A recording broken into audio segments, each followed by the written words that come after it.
Cyclone Belal sur la Réunion, flash spécial avec nos confrères de Radio Freedom. Au service Météo France, et il suit avec nous cette météo de très près d'ailleurs. Jacques Cormier, bonjour. Bonjour. Oui, alors bien sûr, je vais vous inviter à faire le point parce que c'est quand même un domaine dans lequel vous excellez. Quel est le point que l'on pouvait faire ce matin, Jacques Cormier? Alors, on va faire un petit point déjà au niveau des vents. Les vents ont baissé légèrement sur la région du Maïdo. On était dans la nuit à plus de 200 km/h, 217 km/h. Là, à 8 heures, on n'est plus qu'à 162. Et sur la région du port, parce qu'on parle beaucoup du port là sur votre radio, donc les rafales de vent selon de l'ordre de 120 à 140 km/h. Donc c'est pour cela que toutes les personnes qui ont des baies vitrées, qui ne sont pas protégées, il faut absolument qu'elles s'éloignent de ces régions-là. Il n'y a plus de travail à faire là-dessus. Ces baies vitrées ne sont pas adaptées pour l'île de la Réunion pour des vents aussi forts. L'autre point, c'est au niveau des précipitations, où il pleut le plus actuellement, c'est sur les Hauts de Saint-Denis, Oui. 600 mm en 24 heures. Et puis, il y a des endroits où il pleut quasiment pas. Je parle surtout de la région entre les Avirons, Saint-Pierre. Saint-Pierre, on a eu que 24 mm, c'est très très peu. Alors l'autre point à noter, c'est que la Réunion va entrer, surtout le nord de la Réunion, c'est pas le sud, le nord de la Réunion va entrer dans le mur de l'œil. Le mur de l'œil, c'est une zone qui fait à peu près 20 km de large où les vents sont les plus forts.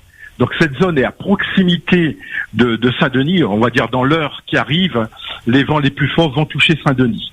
Et le phénomène se déplace toujours vers l'est-sud-est et devrait passer à proximité, voire sur l'île de la Réunion. Moi, j'oriente beaucoup plus sur un passage à proximité de la Réunion parce que le relief de l'île joue un rôle, le repousse un petit peu. Alors ce vent, on va avoir des vents forts pendant à peu près 2 à 3 heures. Et puis, lorsque le cyclone passera au plus proche de la Réunion, c'est là que les vents vont entrer brutalement sur la région de Saint-Pierre des Avirons. Attention au vent de sud qui va souffler là-bas.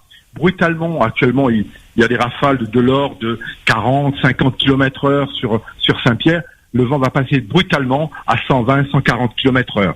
Donc les vents les plus forts ne sont pas encore sur la Réunion. Courage, patience, et puis on a dans notre malheur, on a quand même un certain bienfait que le cyclone ne s'est pas intensifié dans la nuit. Oui, parce qu'on parle de cyclone tropical, on ne dit plus cyclone tropical intense à l'heure qu'il est, hein. Non, c'est un cyclone, on va dire un cyclone normal, quoi, avec des rafales en mer jusqu'à 190, 200 km/h. Mais sur l'île de la Réunion, avec son relief, on peut avoir des rafales qui vont dépasser les 200 km/h. On est proche des 150 km/h, par exemple à Petite France, dans les hauts de Saint-Paul.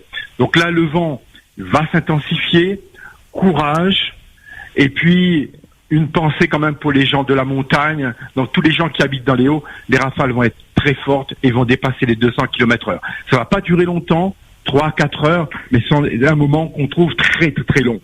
L'amélioration du temps, c'est la nuit prochaine. Oui, alors vraiment, je reviens sur vos paroles là à l'instant quand vous dites 3-4 heures, ça va pas durer longtemps, ça va durer une éternité pour certains, 3-4 heures, hein. Ah ben, si regardez sur ce temps, c'est pas important, mais quand vous êtes dans des conditions très difficiles, quand votre baie vitrée vibre, quand votre maison vibre, là vous avez très peur. Et ces 3-4 heures peuvent être une éternité.